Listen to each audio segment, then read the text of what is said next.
Well, I took the plunge, $1,000, and I bought the new Xbox ROG Ally X at Best Buy. And I also picked up the Kill Switch case for $80, also from Best Buy, and this is a D-brand product. I love the Kill Switch on my Switch 2. I like it on the ROG Ally X, but this video is mostly about the Ally X. I will touch more on the Kill Switch here in a moment. So first things first, this is not your typical Xbox ROG Ally X review because I didn't even touch Windows on this thing. I immediately installed SteamOS 3.7, which in order to do that, you can't actually download the latest version directly from the Steam page. You have to go to an internet archive that's provided by Valve, so it's not like it's a shady place, and download an older version. If you have any questions about that, just put them in the comments, but there are some videos out there that will walk you through it. I watched one and make sure I did it the right way. Anyhow, it is though SteamOS. It's the formal SteamOS, and it has pretty decent support for the ROG Ally X. And I guess a couple of reservations that I had before I bought this, and also some caveats here, or just some additional information about how I play games. I do love a solid, high-demand title, and I play those on my desktop PC. So right now on my desktop, I just finished Chronos: The New Dawn. I replay Dead Space Remake pretty much every year, and before that I just replayed Dead Space. And what am I playing right now? I'm playing Silent Hill 2. So I do play demanding games. I don't like to play those on handhelds, although I've done it many times before, and there are some where I can, like Doom 2016, which I guess isn't high demand anymore. A game like that, like a shooter, I can play on a handheld, but games that are more methodical, like a Chronos, a little more precision-based, third person, I prefer them on a desktop with a big monitor. So I mostly then play Metroidvania titles, so 2D platformers, and somewhat Souls-like games too. I just finished this game, Deadlit in Wonder Labyrinth: Record of Lodoss War. Super long title, actually a longer title than the title of this product. And I enjoyed it on this handheld, but the reservation I had shined with that game, and that's the 7-inch screen. So I picked up an MSI Claw 8 AI Plus 8-inch screen, and I loved the size of the screen. I didn't love that it couldn't run SteamOS properly. Like, it can run it, but it doesn't work well with these games because it runs on an Intel platform versus AMD here, and that really bothered me. But the 8-inch screen was great. I just also couldn't get into the form factor. The handles, the controller, like where you put your hands, it just wasn't very comfortable for my hands. So then I tried to get a Legion Go 2. That failed, 8.8-inch screen. I have a Legion Go 1, and I find it a little uncomfortable, even with some third-party grips that I bought that were recommended from some popular reviewers on YouTube. I still couldn't really find it comfortable for how I like to play games, which is mostly laying down on the couch, sometimes sitting up in a rocking chair. Anyway, the Ally X here, this solves all of those problems. I had the original Ally X, and I loved it. I probably played that more than my Steam Deck, even though I had my Steam Deck longer. I still have my OLED Steam Deck, and it's freaking amazing. But if you want sharper resolution, better battery life, you want to look at something like this. And okay, so back to the ergonomics. The ergonomics are the reason why this thing has just been insanely good for me in the week or so that I've had it. I really feel like I can just grab this anytime and play. It's so inviting, the way that it's formed and how it just like sinks into your palms, even with the Kill Switch case on it. Now, the reason I said I like the Kill Switch case, I think it's good, not great, is that I feel like it adds a little too much thickness to the device. It's not, it's probably as minimal as they could have made it, so it's still a cool product and everything. And I like the integrated kickstand. That's really helpful too. That's over here, by the way. You just pull it up and bam, now you're good to go. You don't need that piece of plastic that they give you in the box from the Ally. I love all that. I mainly wanted it because just like with my Switch Kill Switch case, my Switch 2, you throw this cover on top, and now all of a sudden you can just toss it into your bag. And I travel quite a bit for work, so I wanted to make this as light, thin, portable as possible, and throwing it into a case, even a thin case like the JSOX case, I felt was just not slim enough. This is as slim as I can find, is a Kill Switch case. And then, if I am an idiot and I drop it, it's got some additional protection. Okay, now, SteamOS. I'm getting insane battery life out of this thing. Now, don't believe the 11 hours thing because I'm not playing a game right now. It's probably at like 2 watts or something. But most of the time, what I do is I fire up a game, and then I go into the settings here. I personalize the settings on a per game basis. And since I'm playing mostly these Metroidvania 2D platformer games, I can drop it down to, low power mode. And then the battery life is just really, really great. 5 hours, 6 hours, super common with the games that I like to play. Now, it's, I think, helpful to go through and show you a few more examples of the games that I play so you understand what I'm talking about. These are all of my installed games right now with SteamOS.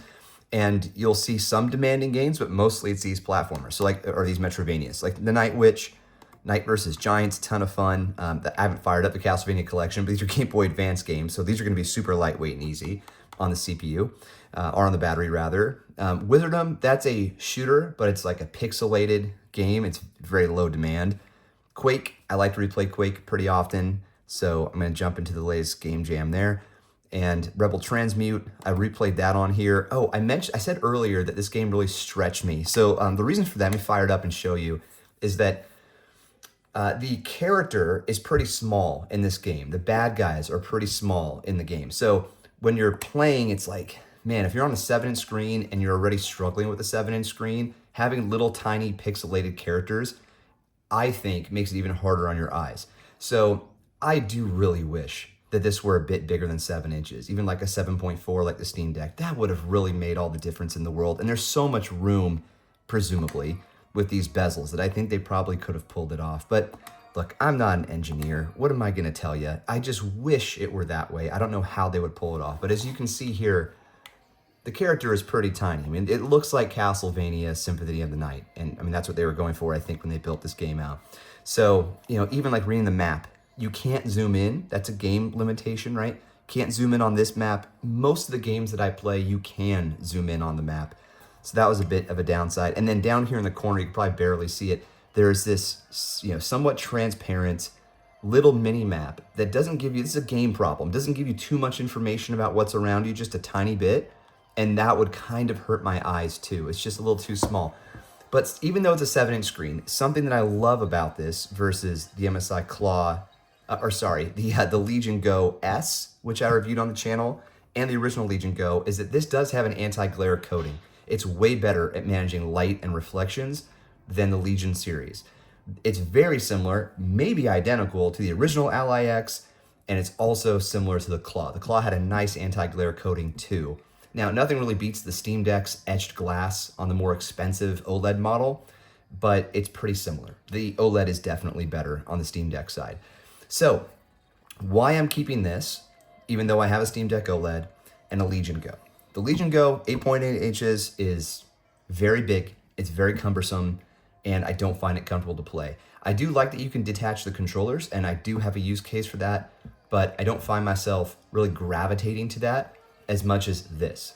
So, sitting at a desk with those 2 True Strike controllers in my hands, it's pretty awesome, but I don't really like to sit at a desk, any desk in my home, when I am at a desk when I'm working. I just want to be away from that environment. I want to be on a couch. I want to be in my bed. I want to be like near my family.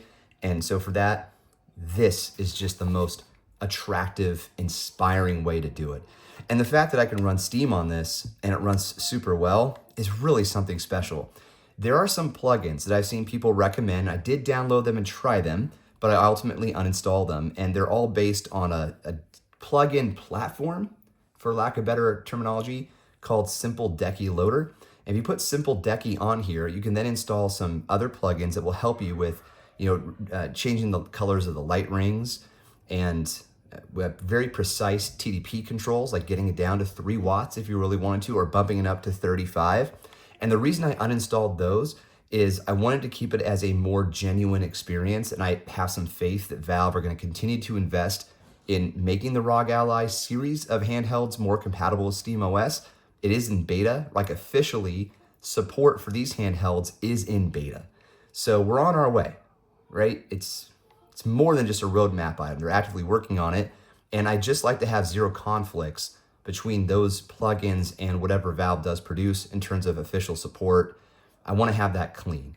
Now, some people are going to not like that, whatever. Hey, it's your handheld. Do it the way you want to do it. Okay, some other things. People have complained about the sound, like how loud these buttons are. And they are kind of loud, but they don't bother me at all. And maybe, I don't know, maybe I'm just crazy, but they're definitely loud. I mean, it might be twice as loud as my Steam Deck, but it just doesn't bother me at all. I don't know. Maybe it will bother you, okay? Triggers, I mean, they're not loud at all. And the volume buttons, this is not fair because this is the kill switch plastic on top of the actual buttons, but believe me, they're not loud.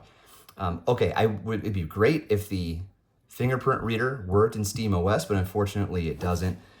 And yeah, just everything about this is so much, it's so tight. And that's one thing I missed when I sold my ROG Ally X and I said, that's it, I'm going back to my Steam Deck OLED as my primary handheld. I really missed the precision of these sticks.